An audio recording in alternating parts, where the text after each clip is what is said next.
As a young boy, I have some really nice memories of my dad taking me crappie fishing at our favorite reservoir in Ohio. Well, here in Arkansas, a really wonderful lake to do some crappie fishing happens to be Lake Greeson, and we're talking slab crappie about this size. And Daryl Morris with Family Fishing Guide Service is going to do it to it, right? We're going to do it. All right.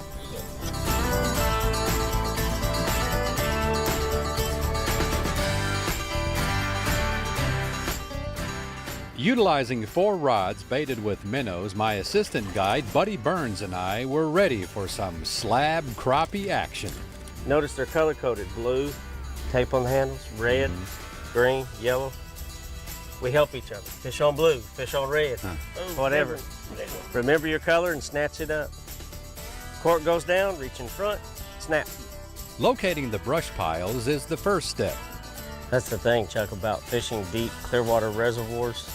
You have to know where the brush pile is. If you're not fishing on their cover, you're not going to have very good luck. So the secret is getting a portfolio of waypoints where you know where there's brush piles at different depths for different seasons, and you can catch them.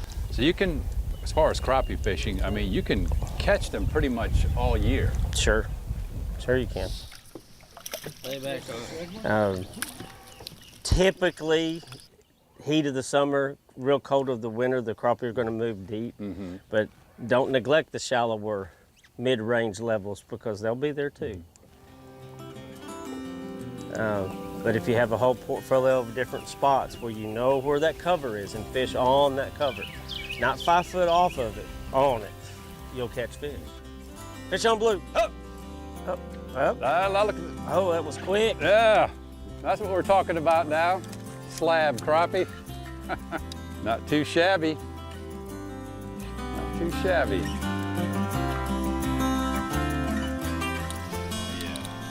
I use mapping and the sonar to identify where the brush piles are. Look for fish. As soon as I see the fish, we stop and drop the minnows right in their mouth. Oh yeah, now that's Go ahead golly. and pull it out of there, Chuck. Let me run it up. Go ahead and pull it out of there. Let me run. Keep us on the spot. Man, what you talking about? Look at that. Better hang on, she'll kick you. Golly. You don't need sophisticated equipment, though, to locate fish. Luckily, the Game and Fish Commission has put out fish attractor signs on a lot of Arkansas lakes to identify brush pile areas.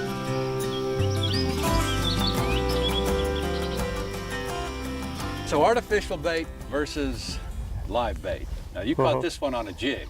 I did. I like the jigs, but 90% of the time we use the live bait. My grandpa always told me the old saying, they don't get fat on plastic.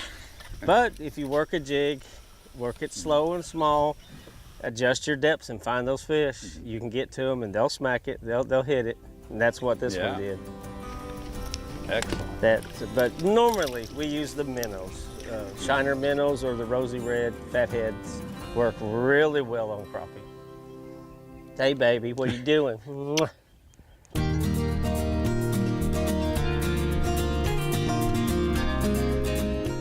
A very big key to crappie fishing is depth control. You need to be fishing above them. If they're very aggressive, you can fish 4 or 5 foot above them, they'll come after it. Other times you have to put it right in their nose. But you can be 6 inches below them and never get a bite.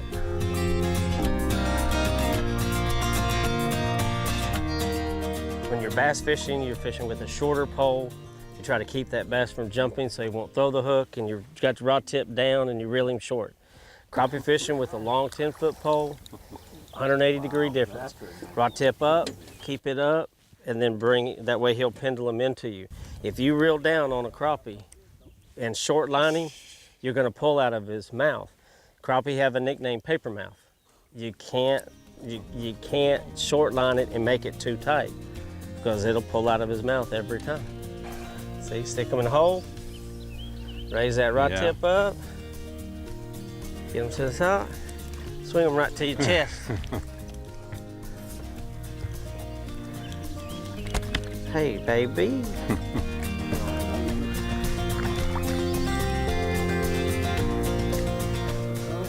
Come on, crappie. Free boat ride. Free lip piercing. It's all the rage with the kids nowadays. Will make you famous, put you on the internet.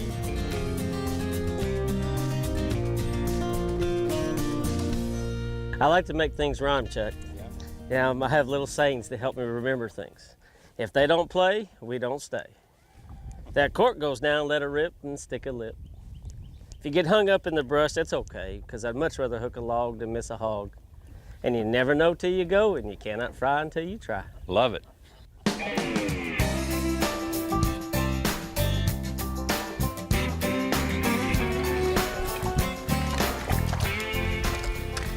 And bringing them in, bringing them in. Before we knew it, it turned into a whirlwind of rods, lines, net, and fish.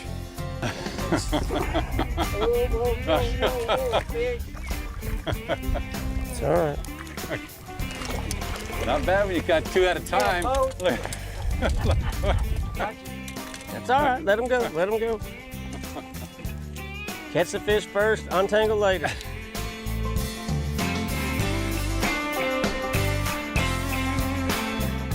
Crappie has been referred to as America's favorite and tastiest panfish. It's a really clean, white-meated, flaky fish. There's not a strong flavor to it at all. You know, it's like some fish can have. It's just crappie's the best. Now, we debate sometimes whether walleye or crappie is better, but crappie's better.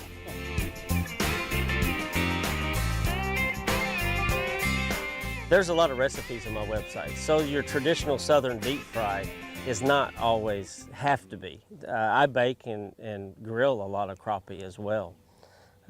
Yeah, just putting them in, that's why it's called panfish. You put them in the skillet and just, you know, cook them up that way.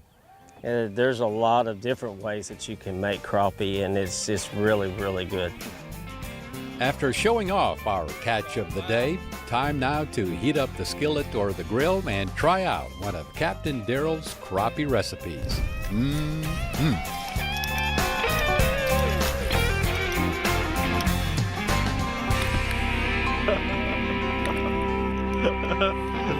Glad this has a wide angle. I just hurt my back.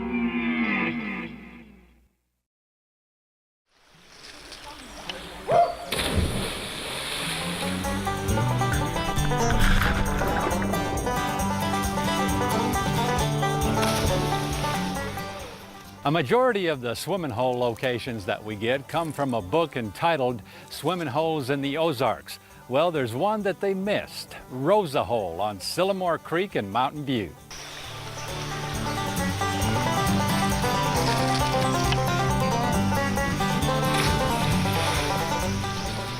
To get to this swimming hole from Allison, north of Mountain View, take Highway 14 north just past the Sylamore Creek Bridge, then turn right onto a dirt road. After a mile or so, there will be a parking area on the right, which is the Allison trailhead to the North Sylamore Creek Trail. Just follow the trail down to the creek and the swimming hole will be off to your right. Don't tell anyone, though, we gave you these directions because the locals, I think, kind of wanted to keep this place their own little secret. And we can understand why.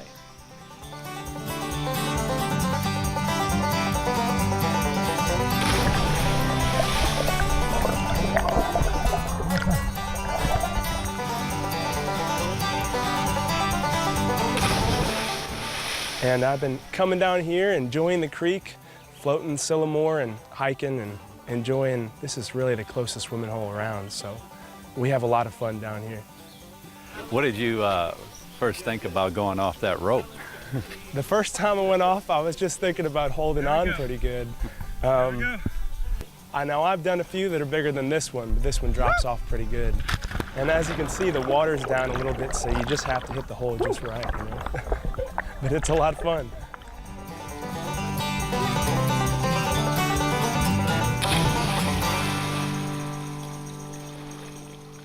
So my first time going off the rope swing, I couldn't do it. Like, I was up there for about maybe 45 minutes. Just, I sat down. I was like, no, I'm not gonna go off. It's too scary.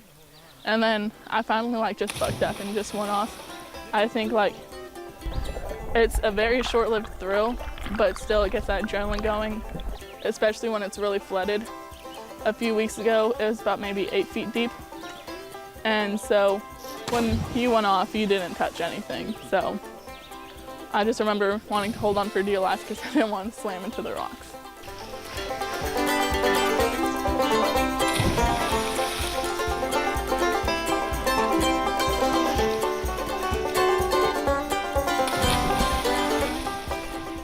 First time I came down here, I'm probably too young to remember it. My parents have been coming down here for a long time. It's probably a 1 or 2, real little kid. And the first time that I tried the rope, it was after the winter. Somebody had put it down here. It was like in spring, and I thought it was pretty fun. I noticed there's the lower level and Right. then the upper level. Now, going off the upper level can become quite adventuresome. Right, huh? it's like the rite of passage, I guess.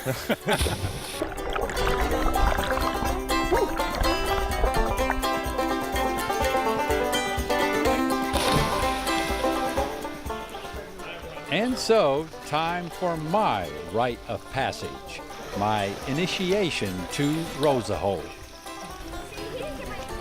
Country boy can't survive!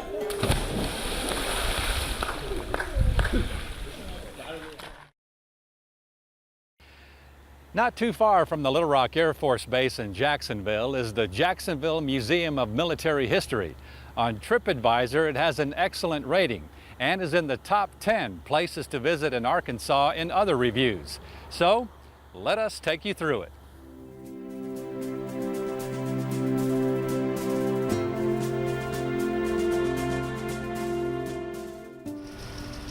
Now, this site that the museum is on has quite a history in itself back in World War II. Right. We're actually built on the foundation of the admin building for the Arkansas Ordnance Plant that was here in Jacksonville. And the ordnance plant covered about 7,000 acres. It was not in just one location. It employed 13,000 people, which when you consider Jacksonville at that time only had about 400 people living here, and then the plant employs 13,000. Almost overnight, Jacksonville was a boom town. They went from 400 to 42,000 people.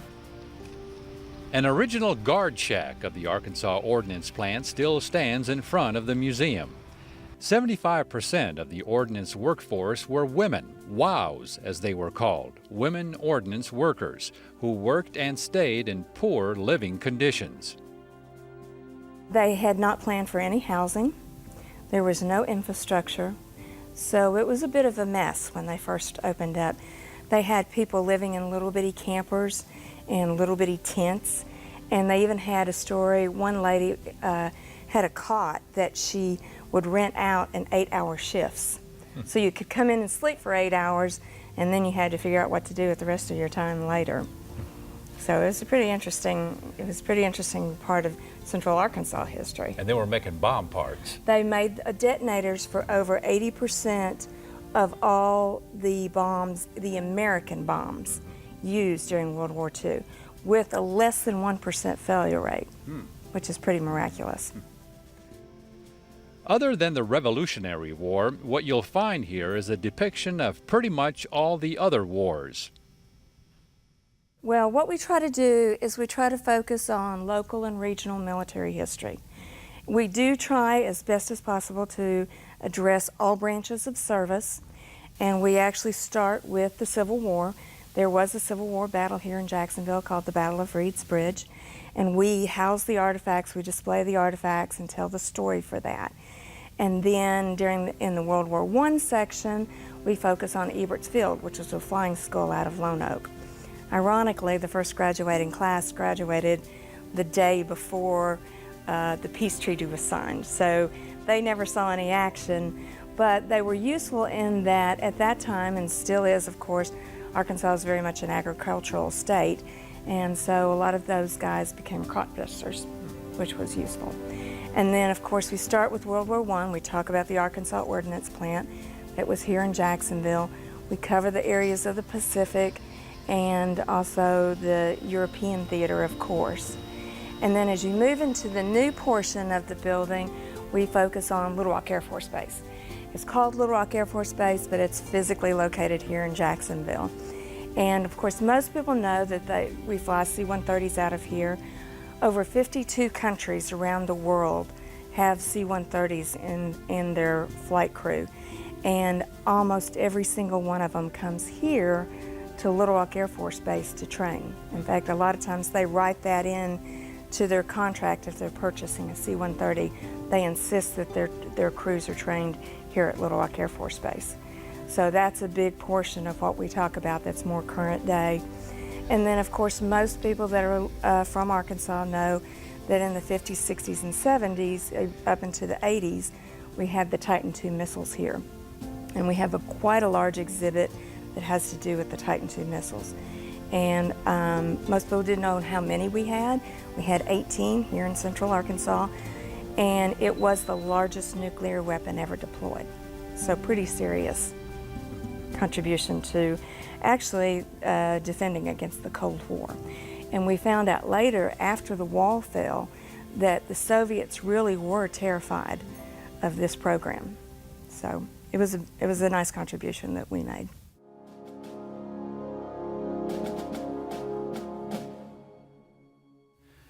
So what we're standing in front of here is a Titan control console, the way it was in the silo. Correct. And I understand to launch the ICBM with the nuclear warhead, there wasn't just the one key that you had to turn, there were two separate ones. Right. There would be two separate keys that had to be turned, and they would be far enough apart from each other that not one person could turn both keys, and they were also time controlled, and that they had to be turned within a certain amount of time. And of course that was the backup so that you didn't have perhaps a lone wolf or someone like that who was unstable and had decided to just start a nuclear war on their own. And that was kind of the backup and the protection from having that happen. Those were kind of tense times because, you know, literally when you think about it, they're just one turn away from World War III. Yeah, well, two turns away, turns. 2 turns away from World War III.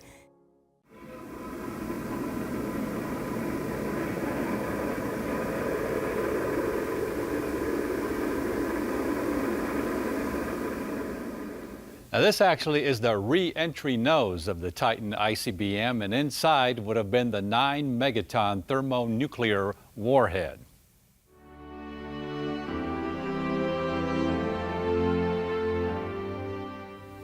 This exhibit is, of course, having to do with the Vietnam War. Right. Tell us about what's going on here. Well, in this scene here, this is one of our jungle scenes, of course. And by the way, I want to mention, this was done by a volunteer. We have some really, really talented volunteers that do our exhibits. But this American GI has spotted something very unusual. He has noticed these barefoot tracks, and so he knows that this was not made by an American. And so he's crouched down in a protective stance. And if you'll notice over here, we see that there's a tripwire for a booby trap over here. And he may or may not have noticed this, but he's, as I say, he's in a protective stance. He's crouched down, kind of surveying the area. Over here, you see these sticks, they don't look quite right. It doesn't look natural. This is a warning that the Viet Cong would have put out for their own soldiers to say, hey, by the way, there's a booby trap up ahead on the trail, and you need to watch out. Eventually, the Americans catch up, and they're going to have noticed that this booby trap signal is here. Another moving exhibit of the Vietnam War are 585 names of the Arkansas soldiers who died and their corresponding dog tags.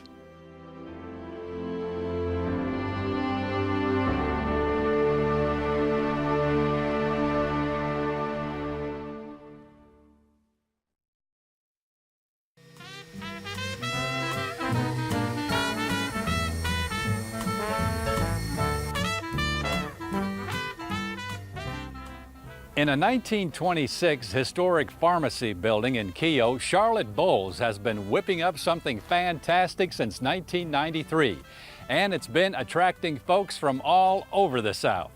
Let's go check it out.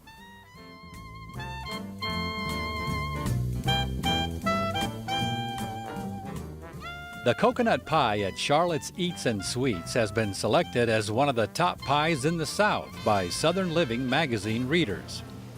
There's only 4. The pie that I make, my husband's mother made a pie, and I kind of enhanced it. I liked hers, but I enhanced it a little bit and put more of everything in it, and everyone likes it. But the favorite here is the coconut. This used to be a pharmacy here. It had all the original fixtures, soda fountain, and I was going to have the soda fountain fixed, but I didn't know if I was going to last 6 months, so I didn't. And it was a good thing because the girls here, they do not have time to worry with a soda fountain. They're going fast and furious all the time. We are always busy, and I don't know, it was a miracle that this happened, I guess. I don't know, but we opened and they came.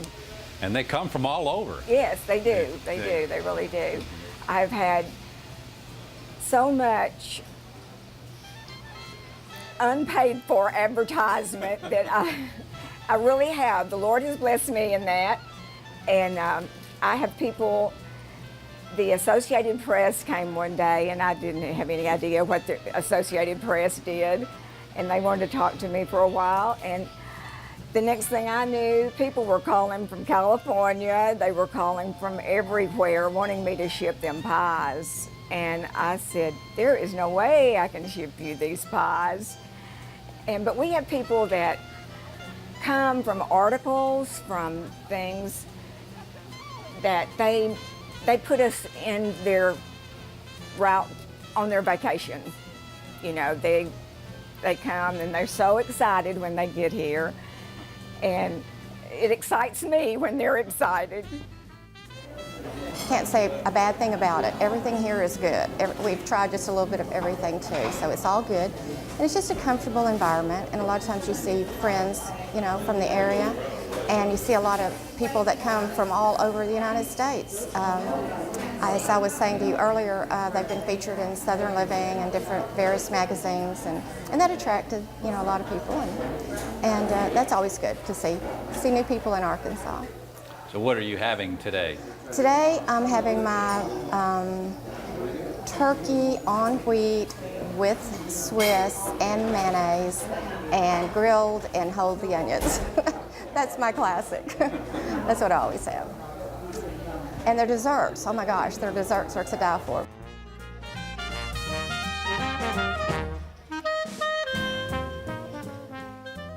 The people that runs the place is friendly and always welcome us back.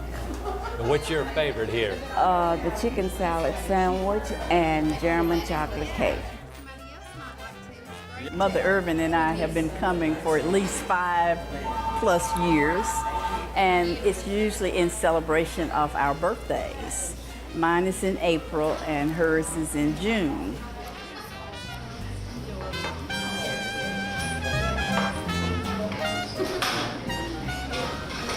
So, okay, how tall is this? That's about what, 10 inches? I don't know. Southern Living says 5 inches. No, that's more than 5 inches. That's at least 10. It is a 5-pound bag of sugar. I think that's what they said.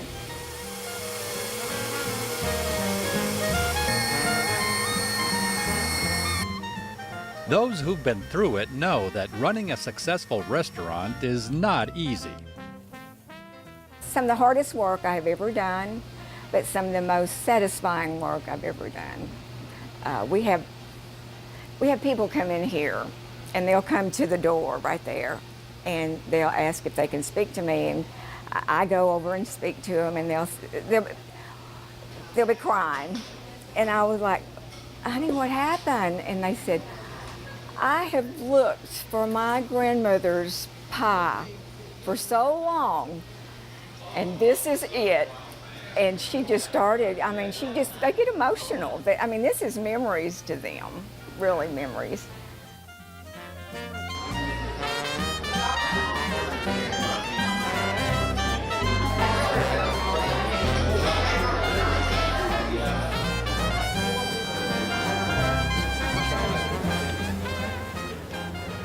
Look at this. Look at this. It's a work of art, I tell you. If you haven't already done so, make the trip to Keogh and get you a piece of this. And to view this episode again or any one of our others, visit our website at aetn.org/exploringarkansas. And don't forget to like us on our Facebook fan page. And we'll see you again the next time for another exciting adventure on Exploring Arkansas.